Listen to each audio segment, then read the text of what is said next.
My name is Rachel, and I'm 30 years old. If someone had told me a few years ago that one simple family dinner would change the way I looked at my relatives, my own worth, and even what it means to stand up for yourself, I would have laughed.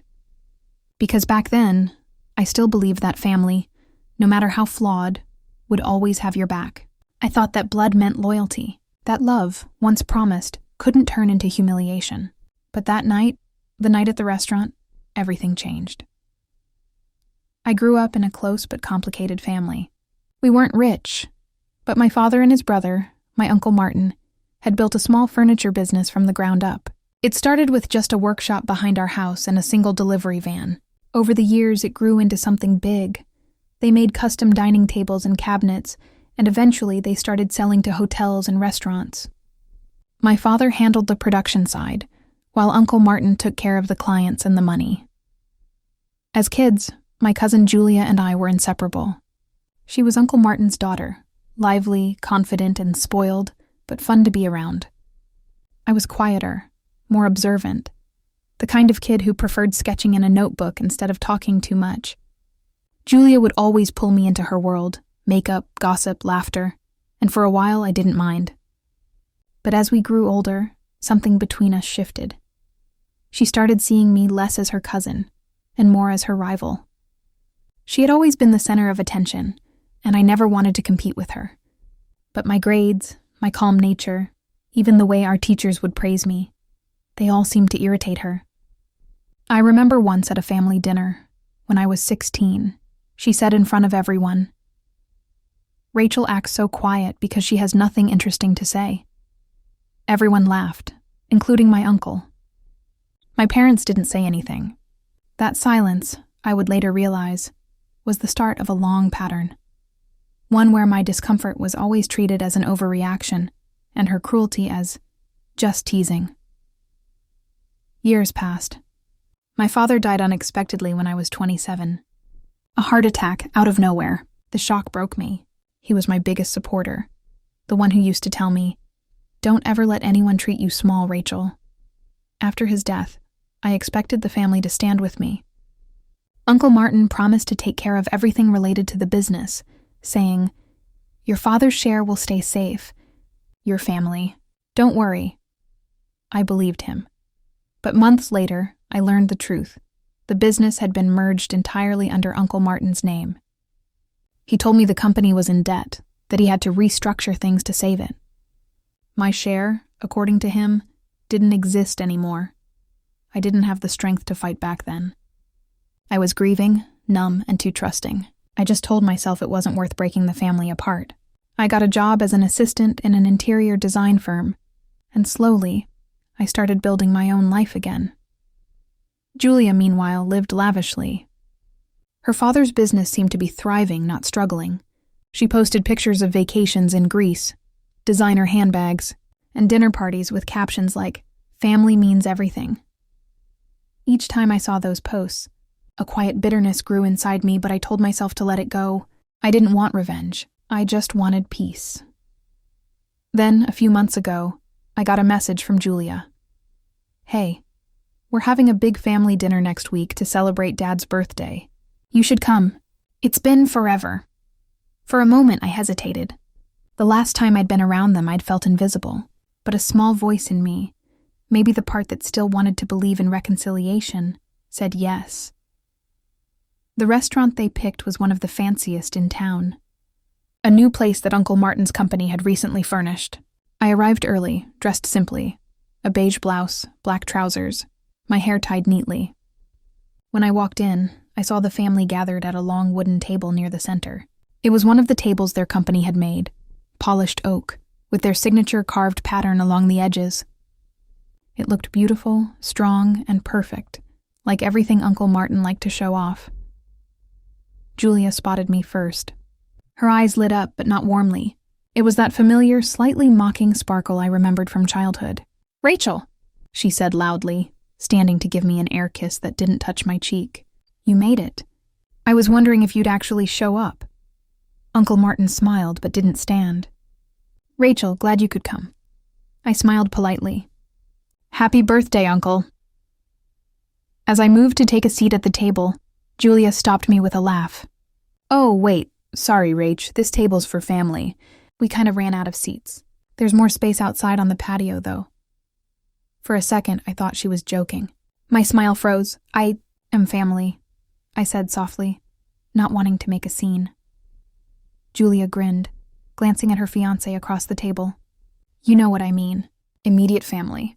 Don't worry. The view outside is amazing." Uncle Martin chuckled, not even looking up from his menu. "Julia, that's enough," he said mildly. But he didn't invite me to sit either. My heart sank. I looked around. There were empty chairs, but they had handbags, jackets, and menus placed on them, as if someone had already claimed them. The waiter, sensing the tension, awkwardly stepped forward and gestured toward an empty table near the corner. "It's fine," I said, forcing a smile. "I'll sit over there." The moment I sat down, a strange calm washed over me. It wasn't the kind that comes from peace. It was the kind that comes when you've been humiliated so many times that you stop feeling the sting. You just detach. From where I sat, I could see them laughing, ordering wine, posing for pictures. Julia was loud as always, showing off her ring, making jokes about people she didn't like. Every now and then, she'd glance toward me, probably expecting me to look sad or awkward, but I didn't give her that satisfaction. I ordered coffee, quietly sipped it, and just watched. Halfway through the meal, the waiter approached me again. "Excuse me, ma'am," he said politely. "There seems to be some confusion about the bill." I frowned. "The bill? I only ordered coffee." He looked nervous. "Yes, ma'am, but the large table, they asked to have it combined. It's one check." I turned my head slowly. Julia caught my eye, smirking. She raised her glass as if in a toast. I nodded once. "All right," I said calmly. "Bring it over." When the waiter placed the bill in front of me, I stared at it for a moment. $2,200. My chest tightened, but I didn't react outwardly. I took a slow sip of my coffee, placed it down, and looked at the waiter. "Thank you," I said softly. Then I pushed the bill back toward him. "You can give that to the family. I believe they said this table was for them." The waiter looked uncertain, glancing back and forth between us. Julia's laughter echoed across the room. "Come on, Rach! You can afford it, right? You've got that little designer job now. Think of it as your contribution."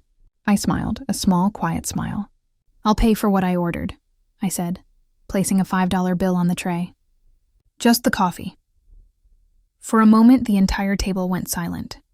Uncle Martin looked uncomfortable. His wife whispered something to him. Julia's fiancé laughed, trying to lighten the mood. But I could see it in Julia's face. She didn't expect me to refuse. She wanted a reaction. Tears, anger, humiliation. Something she could gossip about later. But I gave her nothing. I stood up, adjusted my purse, and said calmly, "You all enjoy your dinner. Happy birthday, Uncle." And then I left. That night, I sat in my car for a long time before driving home. The humiliation replayed in my mind, every smirk, every whispered comment. But beneath the hurt, something else began to form. Not rage, not yet, something colder. A quiet determination. For years, I had let them define how much I was worth. I had accepted their narrative, that I was the quiet, lesser cousin, the one who didn't belong at their table. But as I looked out at the dark street, I realized something that changed everything. They had taken my father's legacy, my dignity, and my seat at the family table. But they hadn't taken my intelligence or my patience. And those two things I was about to use very carefully. That was the night my revenge began, calm, deliberate, and inevitable. When I got home that night, I sat in silence for hours. The faint ticking of the wall clock was the only sound in the apartment. I stared at the faint reflection of myself in the window, wondering how I had allowed things to reach this point. I wasn't angry in the loud, dramatic sense. No shouting, no breaking things, no crying into a pillow. It was quieter than that.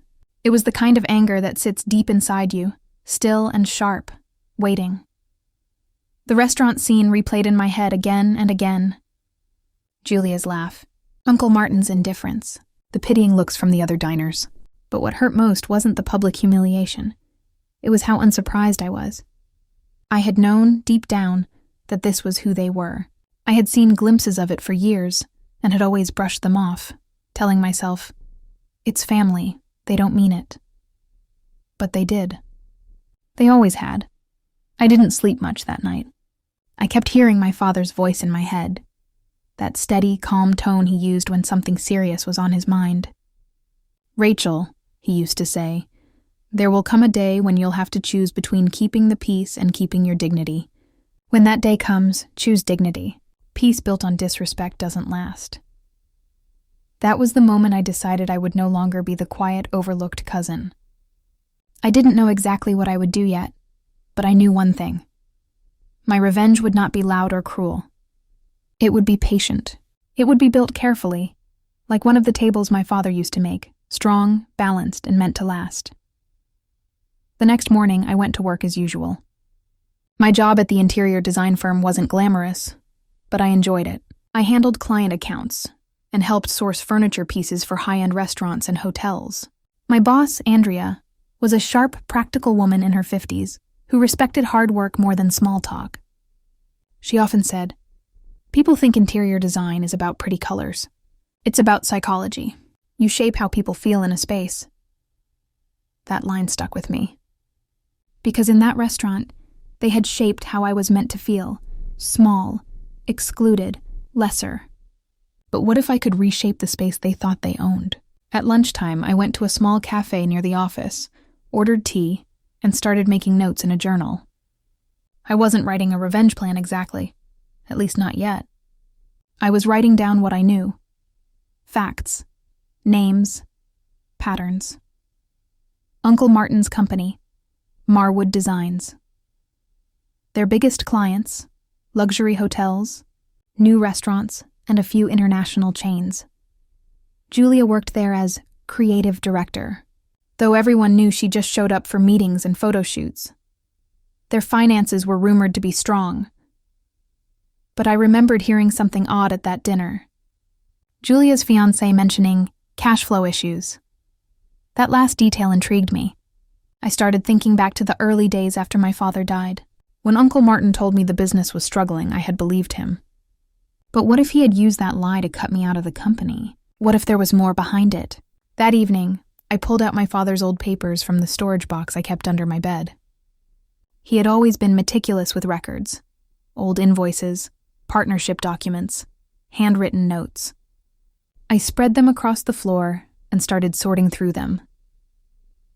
After hours of reading, one thing stood out: the original ownership agreement. My father and Uncle Martin had been equal partners, 50-50. There was no clause that allowed one to dissolve the other's share without consent. I also found a few old letters between my father and a supplier, mentioning payments being delayed because Martin was handling finances differently. My stomach tightened. I realized what this meant. Uncle Martin had likely manipulated the paperwork after my father's death. Maybe forged signatures, maybe moved assets quietly. And because I was grieving and trusting, I never questioned it. I sat back, breathing slowly. My mind wasn't racing, it was calculating. If I could prove what he did, I could not only reclaim what was mine, but also destroy the carefully polished image he had built. But I knew rushing in with accusations would backfire. They were powerful, connected, and manipulative. If I wanted to win, I needed to play by their rules, but better. Over the next few weeks, I became more observant. I learned everything I could about Marwood Designs. I checked public records, searched through company registrations, even contacted a few of my father's old employees, under the guise of writing a family history. What I discovered painted a clear picture. Uncle Martin had indeed moved the company's ownership into his name through a series of quiet legal maneuvers.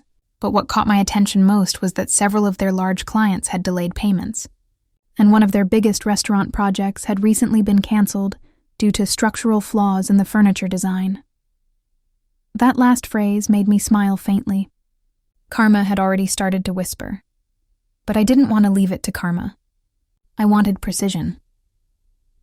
One afternoon at work, My boss Andrea called me into her office. "Rachel," she said, "I've been thinking. We're bidding on a new project, a high-end hotel chain redesign. They're looking for a supplier for custom furniture too. Can you handle the vendor research?" My heart skipped. "Of course," I said. When I received the vendor list a few days later, my breath caught.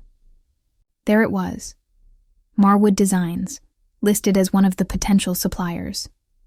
For a long moment, I just stared at the name. I could almost hear Julia's laugh in my head. This table's for family. I knew right then that this was my moment. The next few weeks were a test of patience. I gathered every bit of information on Marwood's recent projects, especially the complaints about poor quality and delayed delivery. I spoke to contacts quietly, under professional pretense, asking simple questions. "Have they been reliable lately? Did you receive everything on time?" What I heard wasn't good for them, and it wasn't gossip. It was documentation. Then came the hotel's selection meeting. Andrea and I were seated across from the board, reviewing presentations from each vendor. When it was Marwood's turn, Julia herself arrived, all dressed up in a sleek black suit, with her usual overconfidence. She spotted me and blinked in surprise. "Rachel," she said, forcing a smile. "Didn't know you worked here." "Small world," I replied calmly. Her presentation was flashy, slides filled with glamorous images, quotes about craftsmanship and family legacy. I sat quietly through it, taking notes, letting her enjoy the spotlight. When it ended, Andrea thanked her and turned to me. "Rachel, you reviewed the supplier reports. What did you find?" I looked directly at Julia, then at the board. My voice was steady. "Marwood Designs has a strong history, but recent client feedback has raised concerns. Several major deliveries were delayed, and at least 2 contracts had to be reworked due to design flaws. I've compiled the documentation in this file." I handed over a neat folder. Julia's smile faltered. Andrea flipped through the pages, her expression tightening. "I see, that's serious." Julia tried to recover. "That's all exaggerated. Our clients adore us." But one of the board members interrupted. "These are signed reports, Ms. Marwood. We can't ignore them." The meeting ended quickly after that. Julia left in a rush, her heels clicking sharply against the marble floor. I stayed behind, quietly packing my notes. Andrea looked at me with a small smile. "You handled that well. Professional, calm." I smiled faintly. "Thank you." That evening, when I got home, I finally allowed myself to breathe. It wasn't full revenge yet, not even close. But it was a beginning. A quiet strike that hurt their image exactly where it mattered. Credibility. Over the next few days, I started to see the ripple effects. Marwood Designs lost that hotel contract, and a few others soon after. Their name, once synonymous with trust, began to waver in business circles. Julia posted fewer pictures, fewer smiles. Uncle Martin started giving interviews about economic slowdowns. But I wasn't done. See, revenge isn't about one grand explosion of payback. It's a series of small, deliberate steps, each one cutting a little deeper until the person who hurt you starts to realize what it feels like to be powerless. I wanted them to know what it meant to be excluded, not from a dinner table, but from the world they had built on arrogance and deceit. I still had my father's documents, and among them were files that could prove more than unethical behavior. They could expose illegal transactions, tax avoidance, and forged signatures. But I wasn't ready to release them yet. Timing was everything, so I waited, watched, prepared. I began quietly reaching out to a journalist I trusted, someone I'd met years ago while working on a small project. I didn't tell her the whole story, just enough to pique her interest. "A local furniture company that's been cutting corners and hiding assets," I said. "Would you be interested in evidence if I had it?" Her reply was simple. "If you can prove it, I'll make sure it's heard." And that's when I knew. This wasn't just about me anymore. This was about justice. Not loud, not vengeful, but precise and irreversible. They had told me that table was for family, that I didn't belong. But soon, They'd learn what happens when you try to erase the wrong person from your story. I had been excluded from one dinner. They were about to be excluded from everything they'd built. I used to think revenge meant hurting someone the way they hurt you, but as the weeks went by, I realized something deeper. Real revenge is about restoring balance. It's not shouting, "You'll pay for this."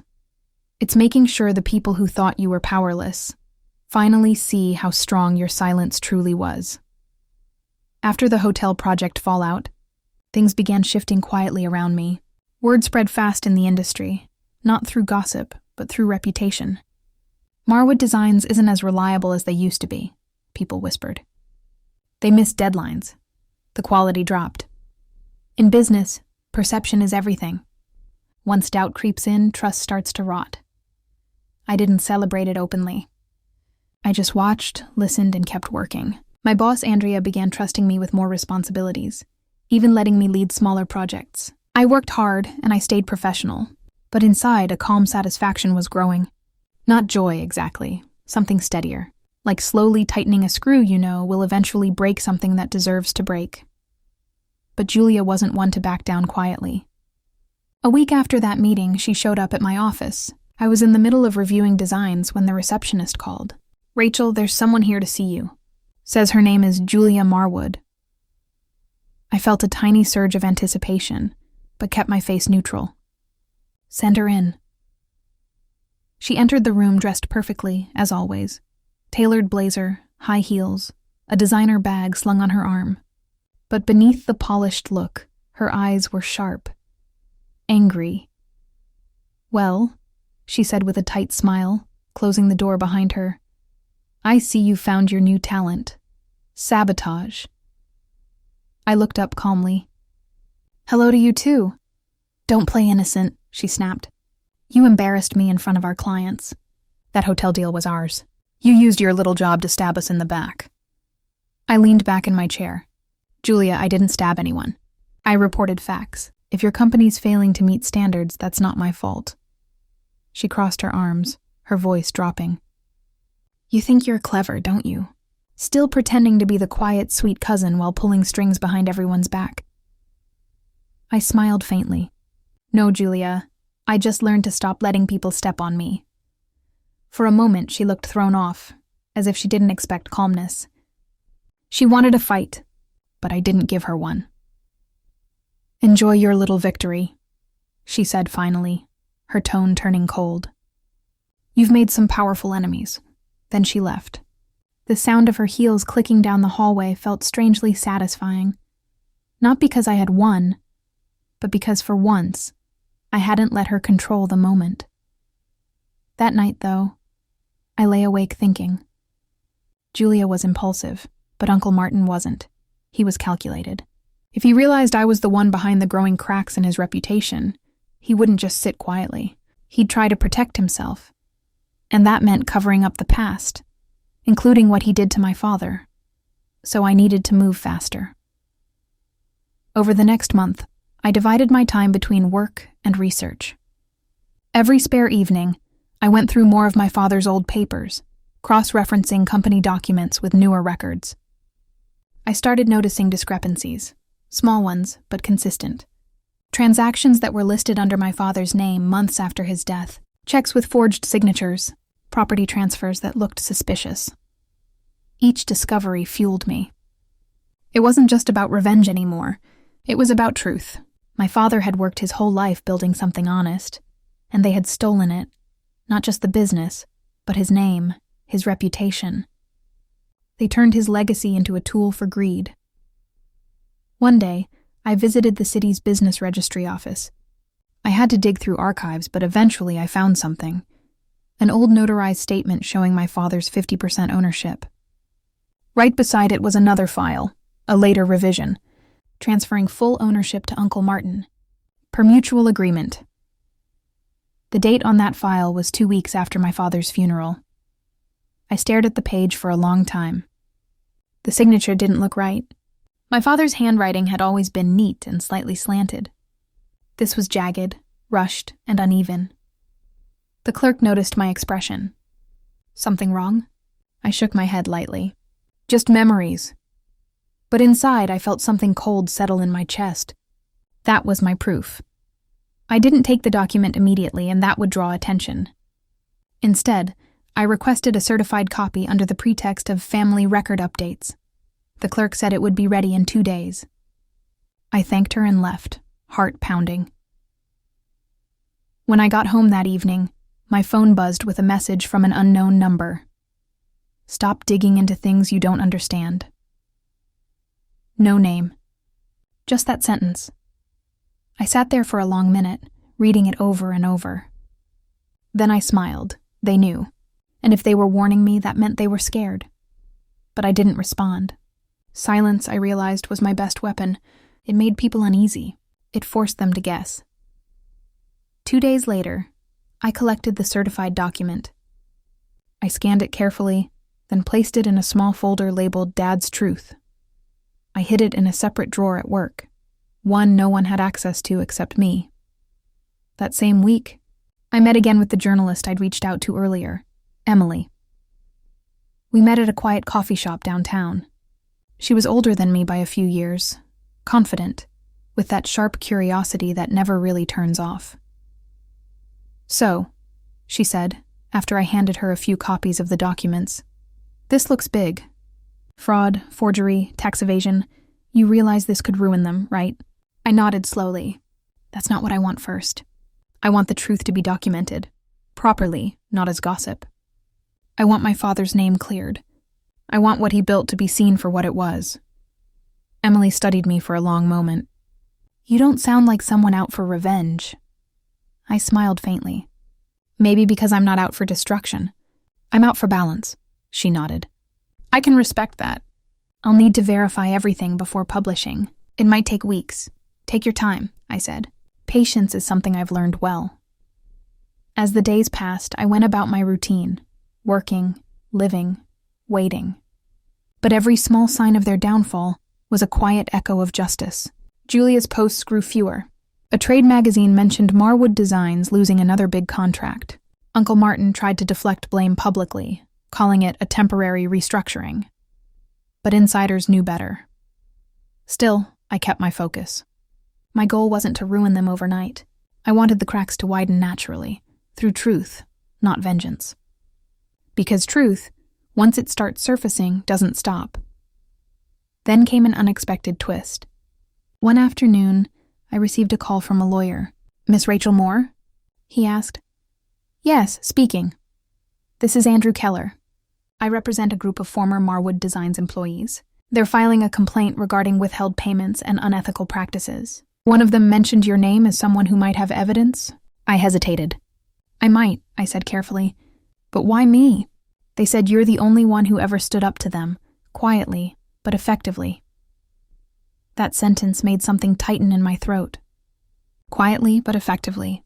That's exactly what I had been aiming for. We met later that week. The lawyer was professional, direct. He explained that several workers had been laid off without compensation, and that financial discrepancies had surfaced in the company's payroll accounts. If combined with my documents, their case could be strong enough to trigger an official investigation. Would you be willing to testify if needed? He asked. I took a long breath. Yes, I said finally. For my father. After that, things started moving faster. The journalist Emily contacted me, saying her editors were interested but cautious. Once the legal side begins, it'll all connect. The timing matters, she said, and I agreed. Everything was aligning perfectly. But while I was quietly preparing for the next step, Julia and Uncle Martin were clearly panicking. I started getting calls from unknown numbers, messages saying, "We can talk. Let's settle this. Don't make mistakes you'll regret." I ignored them all. Then, one evening, someone knocked on my apartment door. It was Julia. She stood there, looking less polished this time, hair loose, eyes tired. She tried to smile, but it trembled. "Can we talk?" I hesitated but stepped aside. 5 minutes. She sat on the couch, fidgeting with her ring. "I know things have gotten messy," she began. "Dad's been under stress, and maybe he made mistakes. But do you really want to drag this into court? It'll ruin everything, for all of us. I looked at her quietly. You mean it'll ruin you? She flinched. I didn't mean to hurt you that night at the restaurant. It was a joke. No, Julia, I said calmly. It was a message. You wanted to remind me that I didn't belong. And now you're sitting here because for the first time you realize what that feels like. Her eyes welled slightly. Please, Rachel, if this goes public, Dad could lose everything. Just tell them to stop. We can fix it privately. I tilted my head slightly. You mean hide it privately? She was silent. For a long moment, I watched her. She wasn't the arrogant cousin from that dinner anymore. She looked small, scared, like someone who had finally met the consequences of her choices. You should go, I said quietly. And tell your father I'll see him in court. She stood slowly, tears slipping down her cheeks. You've changed, Rachel. I gave a faint smile. No, I just stopped apologizing for who I am. After she left, I sat in silence for a long time. I didn't feel joy. I didn't even feel victory, just closure beginning to take shape. Over the next few weeks, the investigation officially opened. The media got hold of the story. Marwood Designs under scrutiny for fraudulent records. The journalist's article came out soon after, supported by documents and employee statements. It was calm, factual, but devastating. Uncle Martin released a public statement denying everything. But the documents didn't lie. Investors pulled out, partners canceled orders, and for the first time, their perfect family image cracked completely. One evening, I received a short email from Emily. It only said, "They won't recover from this. Thought you'd want to know." I stared at the screen for a long moment, then closed my laptop. I wasn't gloating. I wasn't dancing with triumph. I just felt free. I made myself a cup of tea, sat by the window, and thought about my father. About the way he used to polish every table he made, slow, patient, never rushing. He used to say, "A good table isn't built fast. It's built with care. Every detail matters." That night, I finally understood. Revenge, like craftsmanship, isn't about speed or noise. It's about precision, and I had built mine perfectly. I stared at the empty chair across from me, the one where my cousin Lily had sat laughing earlier. That night, the same laugh that echoed in my head when she told me to sit outside, because the table was for family. I could still hear the sound of her mocking tone, sharp and smug, as if she had done me a favor by reminding me of my place. But now things had changed. I wasn't the same Rachel anymore. The quiet, compliant cousin who avoided confrontation was gone. I had learned something powerful in those months after the dinner, how silence, when used wisely, could become the loudest kind of revenge. In the weeks after that dinner, I focused on my restaurant with every ounce of my energy. The Olive Nook, as I had named it, became my second home. I would open the doors early every morning and inhale the comforting scent of coffee and freshly baked bread. It became a place where I poured my soul, and every memory of being excluded, into creating something warm and welcoming. People noticed. Customers started returning. They said they loved how personal it felt, how every meal seemed to have a story, and I realized that was my strength. I didn't just serve food. I served feeling. Meanwhile, my family continued their gatherings, their big dinners, their pictures full of forced smiles. I didn't attend anymore. They barely noticed. Or at least that's what they pretended. But word travels, especially in small families like ours. Within months, they began to hear that my cafe was growing popular. My cousin Lily, who had been so proud of her own event planning business, started dropping hints in our family group chat. Casual messages asking how the little restaurant was doing. I'd reply politely, but never in detail. It wasn't time yet. The truth was, things were going better than I ever expected. My restaurant began catering for local offices, then for small events. People liked my calm demeanor, my attention to detail, my ability to make everyone feel important. I treated every client like they were family, the kind of family I had always wished for. It wasn't revenge yet, but it was something close to healing. Then one afternoon, fate gave me a chance. the kind that doesn't come with warning. My phone rang. It was an unfamiliar number. The voice on the other end was formal, hesitant even. "Hi, is this Rachel from the Olive Nook? My name is David. I'm managing a private dinner event next weekend, and we're looking for an exclusive caterer. You were highly recommended."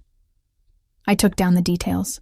The event was at a private estate just outside town, an engagement dinner for a well-known family. The guest list was around 30 people.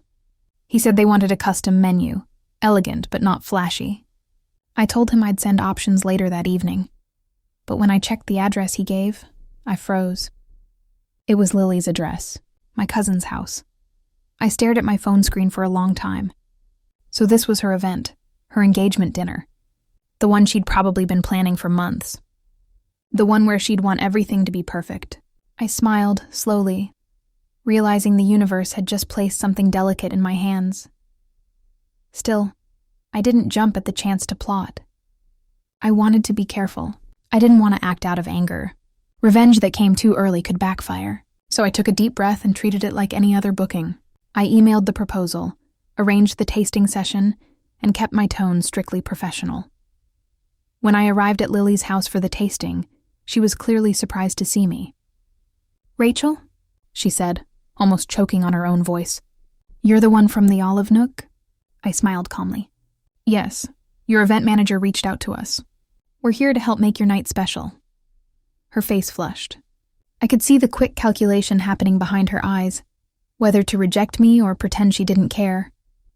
But there were other people around, her fiancé, his parents, and the planner, so she had to act polite. "Oh, how nice. I didn't realize," she said, her tone sugar-coated but shaky. The tasting went perfectly. Her fiancé, Mark, loved the food. He complimented the presentation, the seasoning, the freshness. "This is incredible," he said. "You have real talent." Lily smiled tightly but didn't say much. When we wrapped up, she thanked me in that practiced way she used when she wanted to seem gracious, but didn't mean it. After that, I received the confirmation. They were hiring the Olive Nook for the event. I sat in my car that evening and exhaled slowly, realizing what had just happened. The girl who wasn't allowed to sit at the family table was now being paid to serve at their most important table yet. But this wasn't about serving food. It was about serving perspective. The week leading up to the engagement dinner, I worked day and night. My small team, 4 people who had become like family, helped me with every detail. I wanted the event to be flawless, but I also wanted it to be unforgettable, in my own quiet way. On the night of the event, the house was lit up beautifully. Strings of soft lights lined the garden, and elegant tables were set beneath the canopy. I arrived early in my chef's coat, supervising every detail. Lily barely acknowledged me. I could tell she was nervous, trying to control every part of the night. But what she didn't know was that I wasn't just serving dinner. I had added a small twist to the menu. Not something cruel or harmful, nothing unethical. Just a reminder. Each dish had a name, not printed, but handwritten elegantly on small cards. Family First Soup, the Forgotten Cousin Salad, Reserved Seat Risotto, Second Chances Tiramisu. They looked poetic enough to pass as creative menu titles, but everyone who read them seemed to pause for a second, as if trying to decode a hidden meaning. When the dinner began, I watched from the side as guests smiled and enjoyed the food. Even Lily at first seemed pleased. Then one of the guests, her fiancé's mother, picked up the Family First Soup card and asked, "That's an interesting name. What's the story behind it?" Before Lily could interrupt, I stepped forward with a calm smile. "It's inspired by a personal moment," I said. "A time when I was told a table was for family, but I wasn't welcome at it. It reminded me that family isn't about the table you're allowed to sit at. It's about how you treat people when no one's watching." The air went quiet for a few seconds. You could feel the words hanging there. A few people nodded thoughtfully. Lily froze, her expression tightening. I didn't look directly at her. I just turned away softly and continued checking the tables. The rest of the evening went perfectly. The guests kept complimenting the food, unaware of the emotional thread woven into every dish. Lily avoided me after that. She couldn't. Her face said it all. Confusion, embarrassment, And something else. Realization. At the end of the night, as the crowd started to leave, her fiancé came up to me. "Thank you," he said. "This was the best catering we've had. You really made it feel meaningful," I smiled. "That's all I ever aim for." When I finally got back home that night, I sat at my kitchen table, my table, with a cup of coffee. I thought about how strange life could be, how the same people who made you feel small could one day look up to your work without even realizing the lesson in it. But the story wasn't finished yet. The real twist, the one they'd never forget, was still waiting. Because a week later, I got another call. This time it wasn't from Lily's planner. It was from the restaurant's accountant. He sounded hesitant, then said, "Rachel, there's a problem with the payment from that event." I frowned. "What kind of problem?" "The card they used declined the charge. The total was $2,200. I went silent. $2,200, the same amount as the bill from that night months ago. The one they had shoved in front of me when they told me I wasn't family. I took a deep breath and smiled to myself. "Don't worry," I said softly. "I'll handle it." And I would, calmly, carefully, and in my own way. Because this table, the one they thought I'd never belonged to, was about to be mine. When I hung up the phone that day, I just sat there for a long while, staring at the faint steam curling from my untouched coffee mug. The accountant's voice still echoed in my head. The card they used declined the charge. The total was $2,200, the same amount, the exact same number. It was as if fate had written the figure in ink, looping it through my life like a small but powerful reminder. The first time, that number had humiliated me, a restaurant bill tossed in my lap when I'd been told I didn't belong. But this time it wasn't a bill handed to me. It was one handed by them, and fate had quietly flipped the script. I leaned back in my chair, taking a slow sip of the now cold coffee, and allowed myself a small smile. Not a cruel one, but the kind that comes when life aligns in a way so poetic you couldn't have written it better. Still, the practical side of me took over. My cafe wasn't a game. It was my livelihood, and $2,200 was no small amount. My staff had worked overtime, my supplies were top quality, and everything had been perfect that night. I wasn't about to let it slide, but I also wasn't going to make a scene. That was never my way. My revenge had always been quiet, deliberate, the kind that didn't shout. So the next morning, I emailed Lily directly. I kept my message polite and businesslike. Subject: payment issue, engagement dinner, catering. Dear Lily, I hope you're doing well. I wanted to inform you that there seems to have been an issue processing the payment for your engagement event. The transaction of $2,200 was declined by the card on file. Kindly let me know if you'd prefer to settle it via bank transfer or cash. I can send you the invoice again for convenience. Warm regards, Rachel, the Olive Nook. It was firm, professional, and calm, but layered with the same subtle irony that had flavored every dish that night. Hours passed. No reply, a day, still nothing. By the third day, I sent a gentle reminder. Again, silence. I could feel that old familiar ache rising, the one from years of being dismissed by my family, ignored when I needed fairness, brushed aside when they didn't want to deal with me. But this time I didn't allow it to harden into bitterness. I just noted it, like a passing cloud. By the fifth day, I called her. The phone rang twice before she answered. Her tone was clipped, as if she'd been waiting for this call but hoped it wouldn't come. Oh, Rachel, yes, about the payment. There's been some confusion. The planner was supposed to handle it. I spoke to him, I said calmly. He said the payment was processed through your card. Well, I'll look into it, she said, her voice impatient. It's been a busy week. I just haven't had time. I let a small pause fill the space before I replied. Of course, I understand. But my cafe has policies to close invoices within 7 business days. I'll send the invoice again, just to make sure it doesn't get lost. She exhaled through the phone, clearly annoyed. Fine, send it. I'll sort it out. We ended the call, and I knew immediately that she had no intention of paying quickly. So I waited, not passively, but purposefully. In the meantime, I kept running the Olive Nook, focusing on what I could control. I began planning a charity dinner for the following month, something I had been wanting to do for a while. A night where every meal sold would fund a scholarship for underprivileged culinary students. I wanted it to be about community, belonging, and kindness, all the things I'd once been denied. But I didn't forget about the $2,200.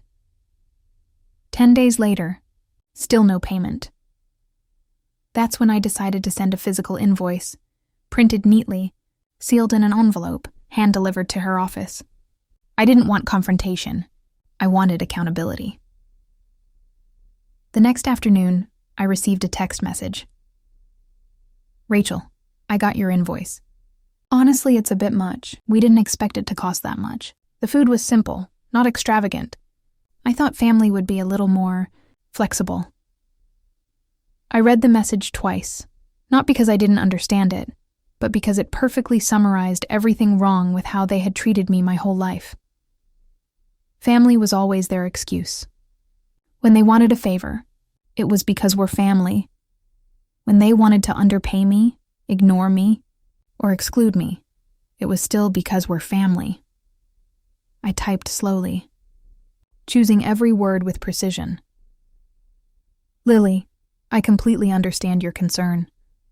The invoice reflects the agreed menu and event scope, which you and your planner approved in writing. Family or not, the Olive Nook operates professionally and transparently. I hope you'll understand that respecting commitments is part of that professionalism." Then I added, almost as a whisper from my soul, "After all, family should be fair, not flexible." She didn't reply. 3 days later, I received a message from her fiancé, Mark. "Rachel, I just wanted to apologize for the delay. I wasn't aware there was an issue with the payment. It'll be sorted by tomorrow. You did an incredible job that night, truly." And true to his word, the next morning the payment came through. Full amount. I should have felt satisfied, and part of me did. But there was something deeper, something unresolved. Because money wasn't the point. Respect was. Still I let it go. Or at least, I thought I did. Weeks went by. My cafe grew even busier. I hired 2 new staff members, expanded the menu, and even got featured in a local magazine under Hidden Gems of the City. The photo they used showed me standing near the cafe window, smiling gently as sunlight spilled through.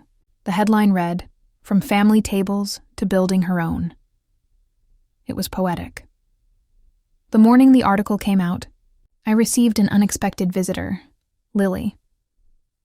She stood at the door of my cafe in her usual tailored outfit, sunglasses perched on her head. She looked around, the neat decor, the chatter of customers, the aroma of coffee, and smiled stiffly. "This place looks nice," she said. "Thank you," I replied evenly. "Table for one?" Her smile faltered. "No, I just wanted to talk." I motioned toward a small table near the window. "Sure, let's sit." We sat in silence for a few moments before she spoke. "I saw the article," she began, her tone cautious. "Congratulations." "Thank you," I said again. Then she hesitated. "You know, that dinner.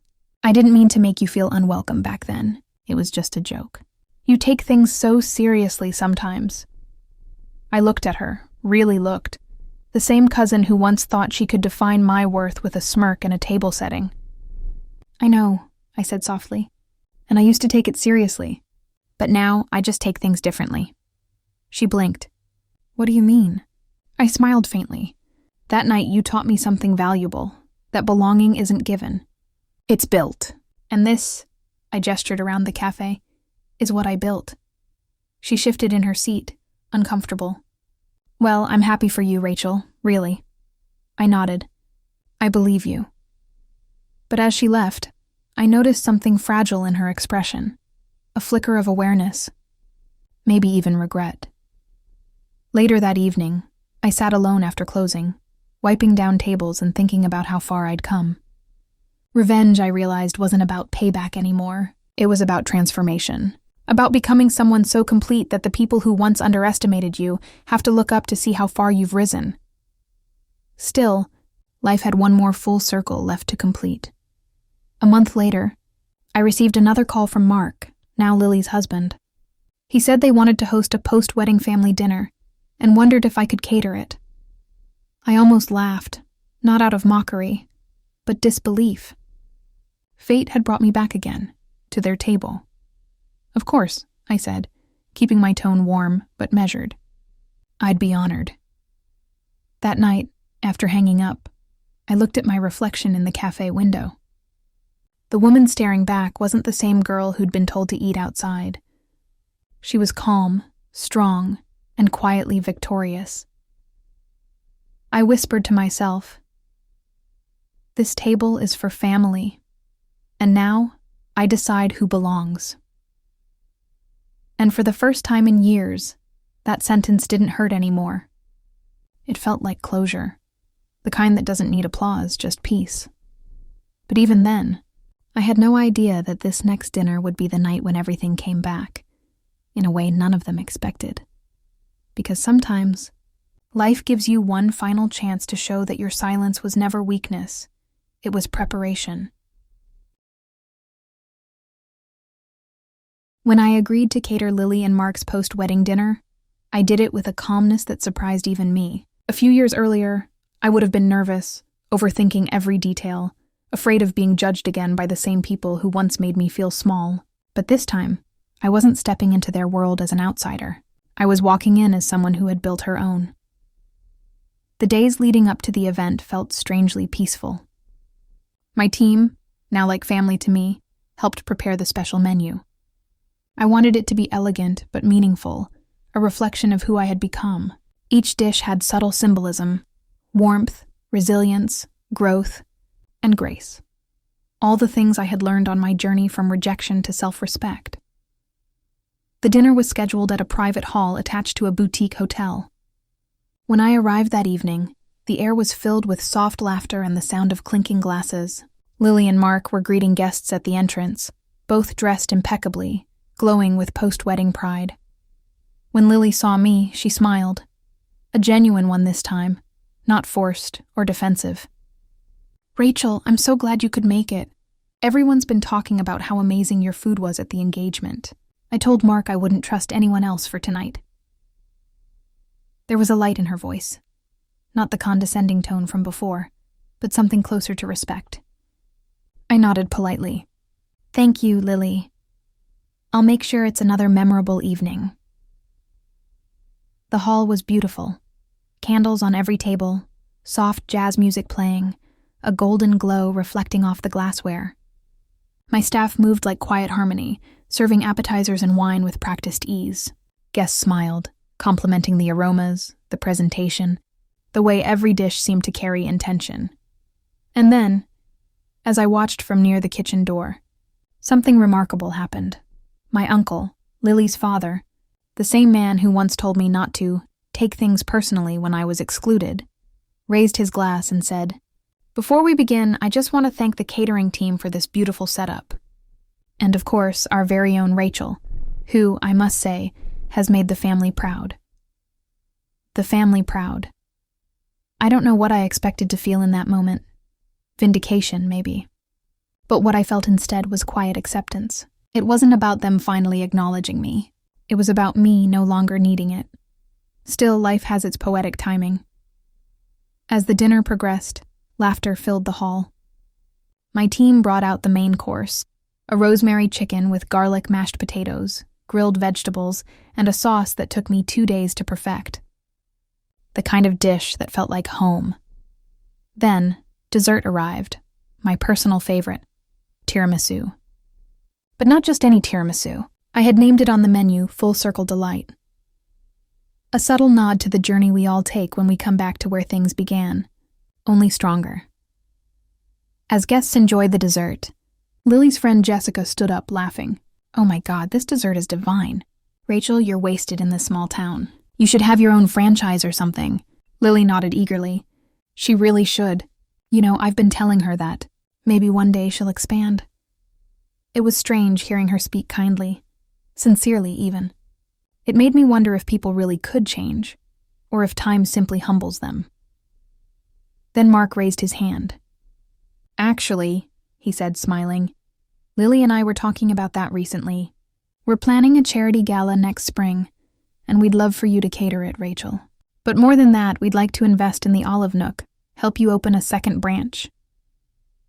The room murmured approvingly. My eyes widened slightly, not from greed or disbelief, but from the irony of it all. The same cousin who once made me sit outside now wanted to help expand the very dream that grew from that pain. "Thank you," I said slowly, keeping my voice calm. "That's generous of you both. Let's talk about it in detail later. Tonight is about celebration." They smiled, unaware of the tide that had turned completely. Later that evening, after everyone had eaten, Lily came to find me in the kitchen. She leaned against the counter, holding her wine glass. "You really did it, Rachel," she said quietly. "You made something beautiful out of all this. I was awful to you before, and I know it. I don't expect forgiveness, but I just want you to know I'm proud of you." I met her eyes. The same cousin who had once laughed when the waiter dropped that $2,200 bill in front of me. The one who had looked at me like I didn't belong at her table. "I forgave you a long time ago," I said gently. "I just stopped needing your approval. That's all," she smiled sadly. "That's fair." Then she took a deep breath and whispered, "You know, I think I always envied you. You were quiet, but you were brave. You didn't fight for attention. You just built something worth noticing." That night, after everyone left and the lights dimmed, I stayed behind to oversee cleanup. My team packed up the leftovers, wiped down surfaces, and thanked me before heading home. I stayed a bit longer, walking slowly through the now empty hall, letting the silence settle around me. There's a strange beauty in seeing a space after everyone leaves. The remnants of laughter, half-empty glasses, the scent of food that brought people together. For me, that space represented everything I had learned. Revenge, I realized, wasn't about making others suffer. It was about showing them, and yourself, that you could rise without resentment. That you could turn exclusion into independence, humiliation into honor. I locked the doors and stepped outside. The night air was cool, and the stars seemed unusually bright. For the first time in a long time, I felt light. Not triumphant, not vengeful, just free.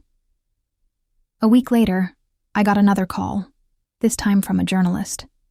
She said she was writing a feature on local entrepreneurs who turned personal setbacks into success stories. She wanted to include me. When the article came out, it was titled, "The Table Turned: How One Woman Built Her Own Seat at Life's Banquet." It opened with a line that made me smile. When they told Rachel there wasn't a seat for her at the table, she didn't argue. She built a new table, and now everyone wants a place at it. That line spread like wildfire. The story got shared online. My cafe received even more attention. And soon, customers started showing up from neighboring towns. People would walk in, recognize me from the article and say, "You're the one with the table story, right?" Each time I'd smile and reply, "Yes, and now, everyone's welcome here." Months passed, and true to their word, Lily and Mark invested in the Olive Nook's second branch. But I made sure of one thing: the ownership, the decisions, the heart of it, all remained mine. I accepted their help, but not their control. That was part of my quiet revenge too, staying kind but never dependent again. The day the second branch opened, I invited everyone, friends, staff, even family. It was a warm afternoon, with sunlight streaming through the windows and the faint aroma of coffee filling the air. As everyone gathered around the long oak table, I stood at the head of it, the same position from which I had once been excluded. I raised my glass and said, "This table is for family, the kind you build, not the kind that breaks you. For everyone who ever felt like they didn't belong, remember, your worth isn't given at someone else's table. It's made at your own." The room erupted in applause. I saw Lily wipe a tear discreetly, smiling. My staff, my true family, clinked glasses and cheered. And in that moment, I felt something I had chased for years: peace. Later, after everyone left, I sat alone for a bit. The cafe lights glowed softly, casting long shadows across the new wooden tables. I took out my journal, something I'd kept since the day of that humiliating dinner years ago, and wrote a final note. They said the table was for family, but now I know, family isn't who sits beside you. It's who stands with you, and sometimes the most satisfying revenge is simply to live well, with grace. I closed the book, smiled, and looked around at the life I had created. Every detail, every dish, every decision, all of it born from a single moment of exclusion. The story had come full circle. As I turned off the lights and locked up, I whispered softly to myself, "This table is for me." And for once, I didn't need anyone's permission to sit. If you enjoyed Rachel's story, her calm revenge, her quiet strength, and the way she turned pain into purpose, make sure to like, share, and subscribe to My Calm Revenge. Every week, we bring you a new story of dignity, strength, and poetic justice told in the calmest voice possible. Because sometimes the sweetest revenge isn't loud, it's peaceful.